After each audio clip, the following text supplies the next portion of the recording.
this conversation out there, right? In social media, in mainstream media, is how can you, once again, glorify what they're doing? This kind of signifies everything that we've been seeing going on. And I'm going to get you guys' opinion on this because I want to know from you guys what the action should be. Like I said, I didn't like some people where I saw them kind of glorifying what was going on. I didn't think it helped. You mentioned, Kurt, it doesn't help when you go rah, rah, rah for anything. All the people that say they stand with this or that, as long as I've been alive, no, you didn't. You tweeted. You sang a nursery rhyme. Ben Shapiro's really upset. He didn't pick up a gun and go clean out Gaza. Yeah. Everybody's full of nonsense. I mean, it's. I'm trying to keep my swearing back. But I'd like to swear. Let's play this real quick and get their opinion from the boys. Check this out. This is the blow up that happened for this same argument we see going on everywhere. When an Israeli child is killed versus when a Palestinian child is killed. When a Palestinian child is killed, and we heard this from Dershowitz and many other defenders of the indiscriminate killing of Palestinian children, well, it must be the case that Hamas was using them as a human shield. It must be the case that a Hamas missile was located close to those children and it could not be helped. And on the other side, we're being told that Palestinians are keeping Israeli children in cages and decapitating them by the dozens, neither which rumor turned out to be true. And yet in the middle of a tragedy that needed no embellishment to make the case for why Hamas's acts are horrible and tragic, there is still this embellishment, and I believe it is rooted in a desire to strip humanity from the people of Palestine and justify doing what Max Miller and a number of other officials in the Israeli government have said. Max Miller is an obscure Republican official. It does not matter what he says. So every leftist, wait a minute, Robbie, every leftist in America was asked to apologize for some random protest. They should apologize. They should apologize for their endorsement of terrorist attacks on innocent Israeli civilians, just as I am outraged by the retaliatory actions that are killing innocent Palestinian children everywhere. I care about both of these things and have said I care about both of these things over and over again. It is you and the idiotic, leftist, terrorist sympathizing people who do not care about the dead Israelis. They don't. And they've said it over and over again. Black Lives Matter has said it. The Harvard students have said it. The DSA in various locations have said it. The left endorses what Hamas did. They do. They endorse it. The Harvard newspaper said exactly what the editorial page of Israel's major newspapers. I don't give a Brianna. Okay, well, that's your opinion. That the Israeli voices in Israel who are getting killed because their fascist right-wing government decides to keep 2.5 million The Israelis are getting killed because a terrorist group targeted them. And they bear responsibility for what they did. Well, Robbie, if you think you know more than Israelis in Israel, then you can feel free to have your position.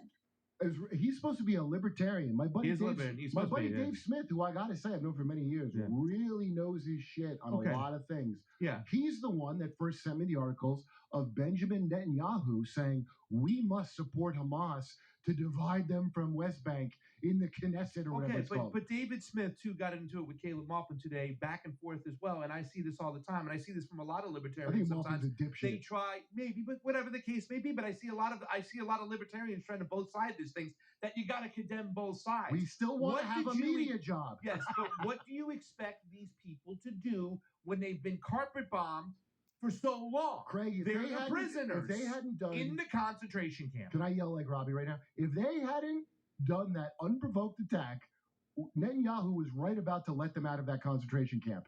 And because they did that, they've ruined their chances. Okay, let's go to the boys.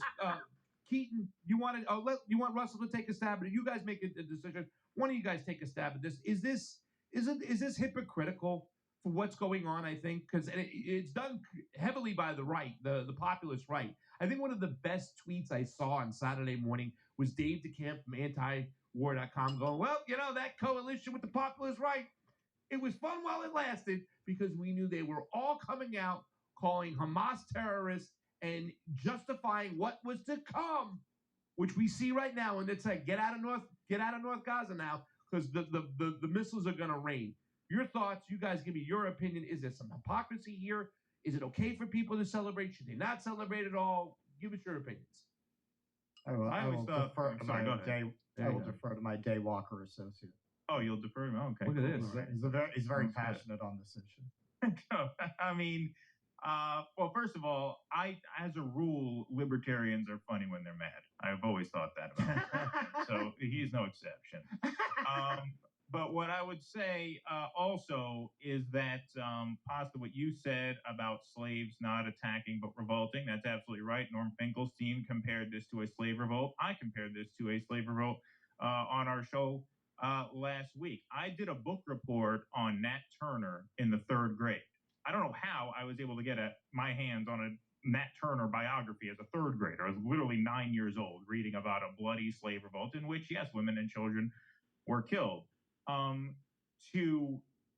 To condemn the way in which a slave revolts makes no sense, because a slave has no ability to organize politically, to organize economically. In this case, people in Gaza cannot organize militarily. They are policed brutally. They are surveilled constantly. They are denied basic freedoms such as freedom of movement. So it is, of course, absurd to evaluate the quote unquote merits of their resistance.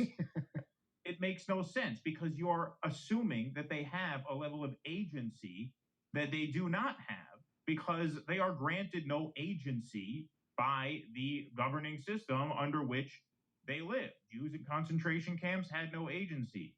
Right. Palestinians in concentration camps have no agency. Slaves are afforded no agency. They are left no options.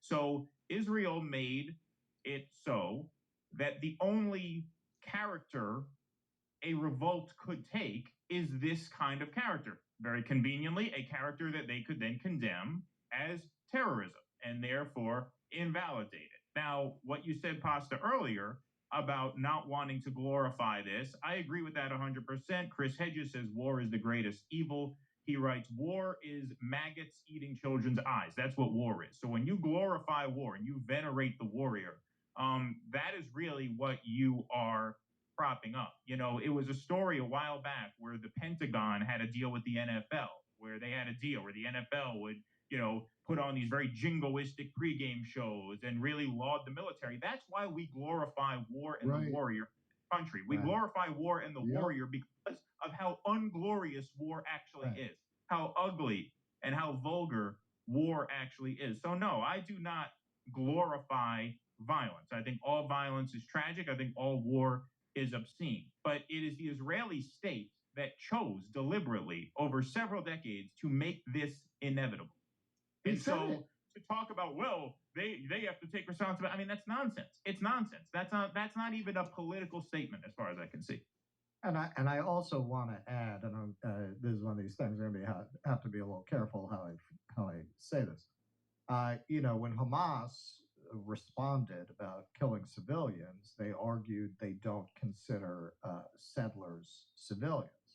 Now, whether you agree with that or you don't agree, I got to say, if I moved into the house of Palestinians who were kicked out and thrown into an open-air prison, I'd be sleeping with one eye open, personally.